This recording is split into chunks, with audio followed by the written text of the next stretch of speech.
As Cartas dos Mahatmas. Carta número 2. A primeira carta recebida do mestre Kutumi foi escrita no mosteiro de Tolen, no Tibete, a uma distância relativamente pequena da fronteira.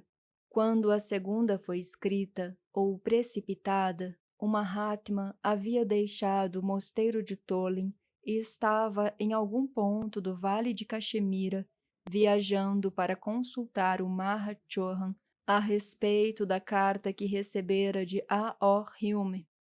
Como Sinnett explicou em Um Mundo Oculto, Hume havia lido a primeira carta vinda do Mahatma, ficara entusiasmado com as possibilidades dessa correspondência e decidira escrever pessoalmente a Kutumi. Em sua carta, ele se propusera a abandonar tudo e a entrar em retiro se pudesse ser treinado em ocultismo com o objetivo de retornar ao mundo e demonstrar a sua realidade. Após receber a primeira carta do Mahatma, o Sr. Sinnett escreveu-lhe novamente, dizendo que, na verdade, a mente europeia era menos obstinada do que Kutumi pensava e estabelecendo certas condições sob as quais ele estaria disposto a trabalhar pela causa dos mestres. Também fez uma sugestão que ele e Hume haviam imaginado de que fosse formada uma seção separada da Sociedade Teosófica a ser chamada de Loja Anglo-Indiana, que não ficaria subordinada de modo algum a Helena Petrovna Blavatsky e ao coronel Olcott, mas seria conectada diretamente à fraternidade com os Mahatmas, dando suas instruções e seus ensinamentos diretamente aos membros do grupo. Parece que também Hume, em sua carta ao Mahatma, havia argumentado em favor desta sugestão. Recebida em Simla, 19 de outubro de 1880. Prezado senhor e irmão, não poderemos entender-nos em nossa correspondência enquanto não ficar completamente claro que a ciência oculta tem os seus próprios métodos de pesquisa tão arbitrários e fixos como são, à sua maneira, os da ciência física, sua antítese. Se esta última possui as suas máximas, a ciência oculta também as possui, e aquele que quiser cruzar os limites do mundo invisível não poderá determinar por si mesmo como há de progredir no seu caminho, do mesmo modo como quem pretende penetrar nos recessos internos dos subterrâneos de Lhasa, a abençoada, não pode mostrar o caminho ao seu guia. Os mistérios nunca puderam e jamais poderão ser colocados ao alcance do público em geral, não, pelo menos, até o dia tão esperado em que nossa filosofia religiosa se torne universal. Em todas as épocas, somente uma escassa minoria de homens possuiu os segredos da natureza, embora multidões tenham testemunhado as evidências práticas da possibilidade de sua posse. O adepto é a rara eflorescência de uma geração de buscadores, e para converter-se num deles, é preciso obedecer ao impulso interno da alma, sem levar em conta as cautelosas considerações da ciência ou da inteligência mundanas. O seu desejo é entrar em comunicação direta com um de nós, sem a intervenção da senhora Blavatsky ou de qualquer intermediário. Sua ideia seria, se eu a compreendo, obter tais comunicações por cartas, como a presente, ou por palavras audíveis, de modo que você seja guiado por um de nós na administração e, principalmente, na instrução da sociedade. Você quer tudo isso e, todavia, como você mesmo diz, ainda não encontrou até agora razões suficientes para abandonar nem mesmo os seus modos de vida que são diretamente hostis a tal tipo de comunicação. Isto é pouco razoável. Aquele que quiser erguer alto a bandeira do misticismo e proclamar que o seu reino está próximo, tem que dar o exemplo aos outros.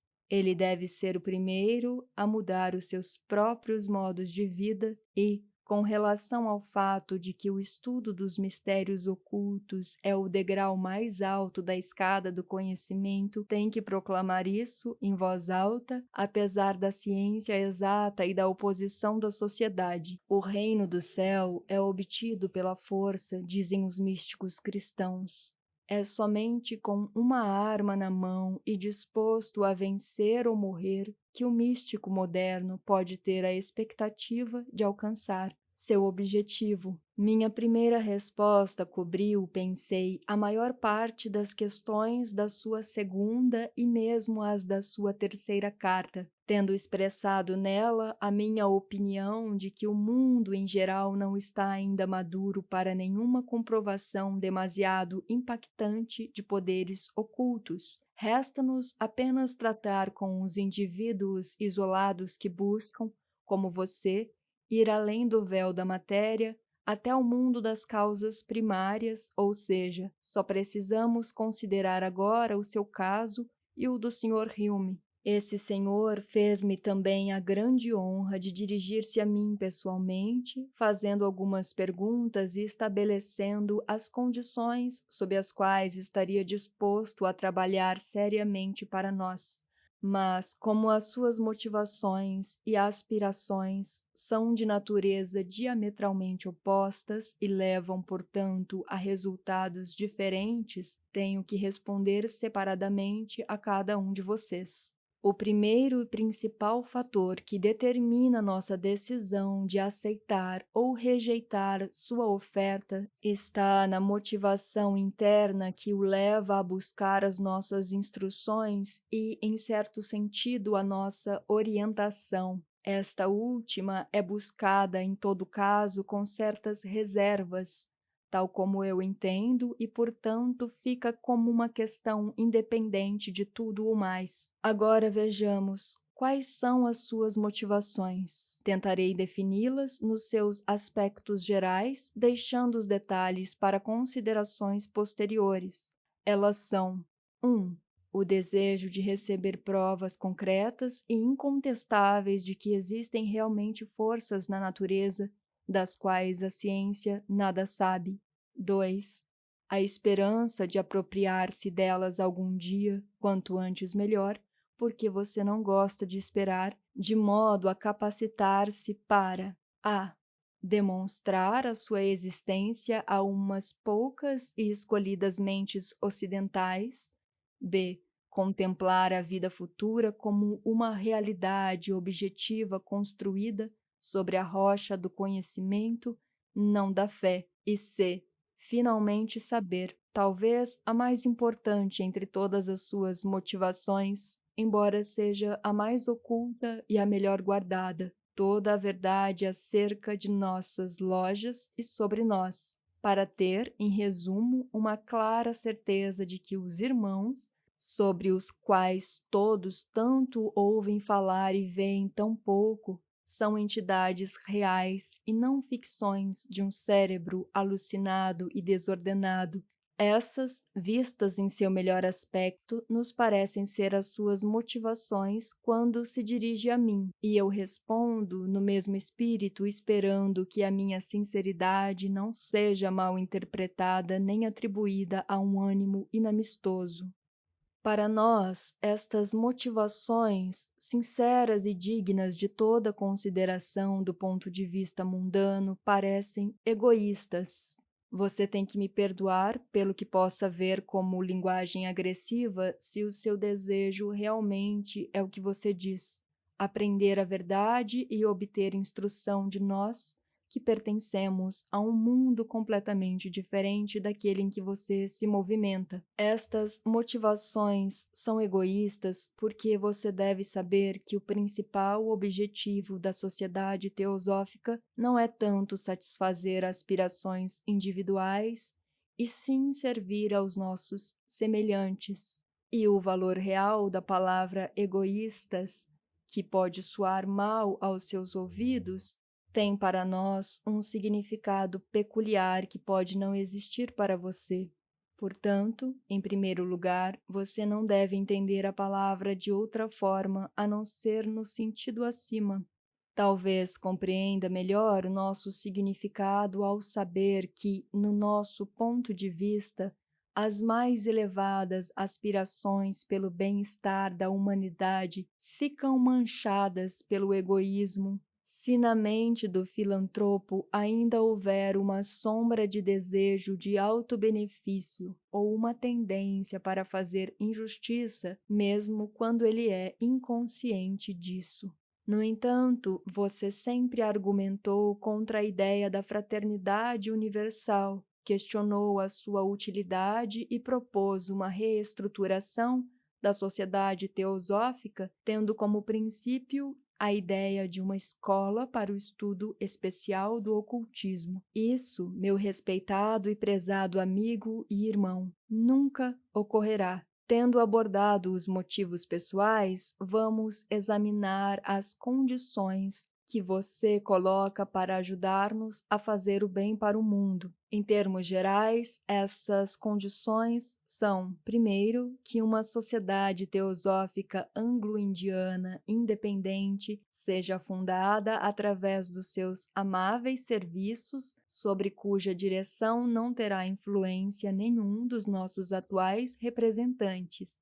E, segundo, que um de nós tome o novo corpo sob sua proteção, permaneça em comunicação livre e direta com seus líderes e lhes proporcione a prova direta de que ele realmente possui um conhecimento superior das forças da natureza e qualidades da alma humana que possam inspirar-lhes uma adequada confiança na sua liderança. Eu copiei as suas próprias palavras a fim de evitar imprecisão ao definir o posicionamento.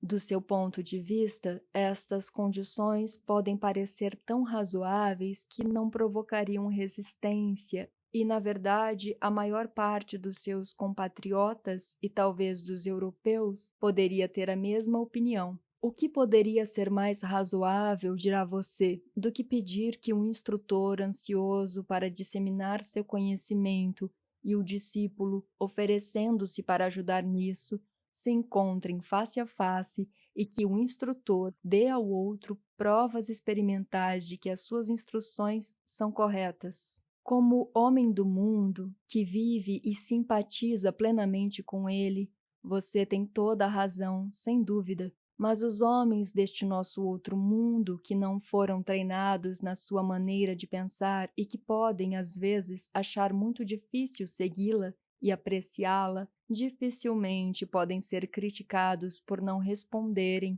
às suas sugestões com tanto entusiasmo quanto você pensa que deveriam.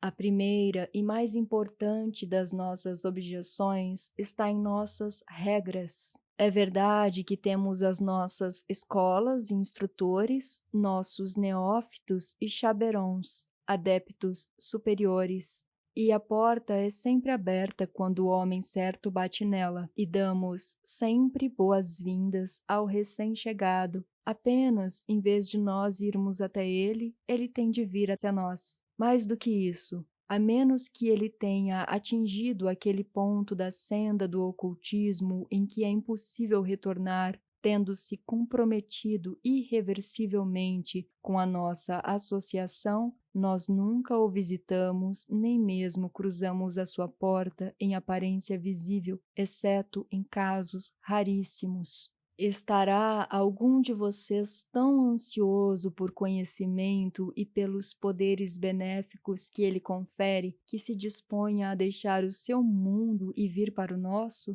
Então que ele venha, mas não deve pensar em retornar até que o sigilo dos mistérios tenha fechado seus lábios contra qualquer possibilidade de fraqueza ou indiscrição. Que ele venha decididamente como o discípulo vai ao mestre e sem condições, ou que ele espere como tantos outros fazem e fique satisfeito com as migalhas do conhecimento que possam cair no seu caminho. E suponhamos que vocês venham até nós, como ocorreu com 2 dos seus compatriotas, como a senhora B fez e o senhor O fará. Supondo que vocês abandonassem tudo pela verdade, lutassem arduamente durante anos para subir a íngreme e perigosa estrada, sem temer nenhum obstáculo, firmes contra toda tentação, mantendo fielmente nos seus corações os segredos que lhes fossem confiados em caráter de teste, trabalhassem com toda a energia e altruisticamente para difundir a verdade e fazer os homens pensarem e viverem corretamente, vocês considerariam justo que, depois de todos os seus esforços, nós concedêssemos à senhora B ou ao senhor O, dois estranhos, as condições que agora pedem para vocês mesmos?